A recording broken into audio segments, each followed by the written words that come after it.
Isabel, ano? Ready ka na ba? Ready na bang humap sa piskal? Basta sabihin mo lang lahat ng mga nangyari sa'yo. Tapos si attorney nang bahala sa ibang ebidensya. Alam ko na ang sasabihin ko. Halika na, let's go. Nandun na sila sa loob. May problema ba? Alam mo, kasalanan mo rin naman kung bakit mo inabot to. Kasi wala ka nang alam, mahirap ka na, mangmang ka pa.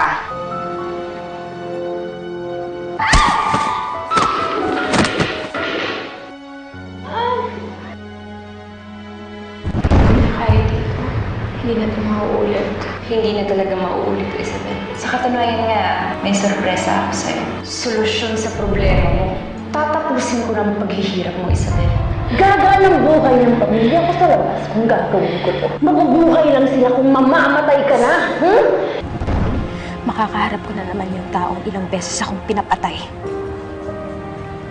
Alam mo, gusto ko na nga gumanti eh. Kaso, naiisip ko mas mabibigyan ng hustisya ang lahat ng kasalanan niya kung susunod ako sa batas. Pero sana, makita ng batas ang katotohanan.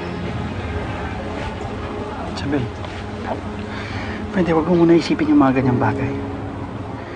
Importante mag-focus ka muna sa kaso mo. Dahil mamaya, iba na address ni Scarlett.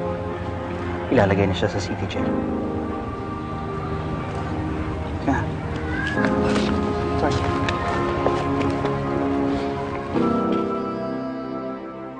Bakit hindi tinanggap ng piskal ang pagsampa natin ng kaso? Eh, malinaw naman na sa kanya nanggaling trace nung tawag.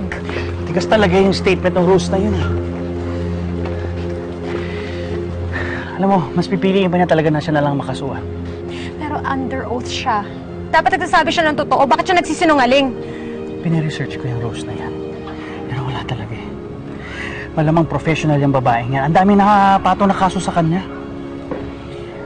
Alam mo kung tutuusin. Hindi ko... Attorney, ano ba? Hanggang ganito na lang ba? Wala tayong gagawin? Naipilit kasi na hindi daw mapapatunay si Scarlett nga ang kausap ni Rose kahit na phone number niya ang ginamit. So ganun lang yan. Sana sinabi mo na lang sa amin kaagad para hindi tayo nagmukhang tanga. Sabi ko naman sa'yo, Isabel, wala akong kasalanan. Focus ako sa kasal namin ni Jonas at hindi sa isang taong katulad mo. At gusto ko lang din paalam sa'yo. Singsing na alasang gusto kong isuot, hindi bracelet ng isang katulad mong kriminal. Sinungaling ka talaga! Malinaw pa sa sikat ng araw ang pagkakasabi ni Rose sa pangalan mo na ikaw ang gusto magpapatay sa akin. Nagdesisyon na ang piskal. Hindi totoo yung mga sinasabi mo. Wala kang ebidensya sa mga bintang mo sa akin. Meron sana, si Pining. Pero ikaw mismo ang nagpapatay sa kanya, di ba? Talaga? Naku, sayang no? Walang naniniwala sa'yo. Kasi alam mo, ang isang kriminal na katulad mo, hindi dapat pinagkakatiwalaan.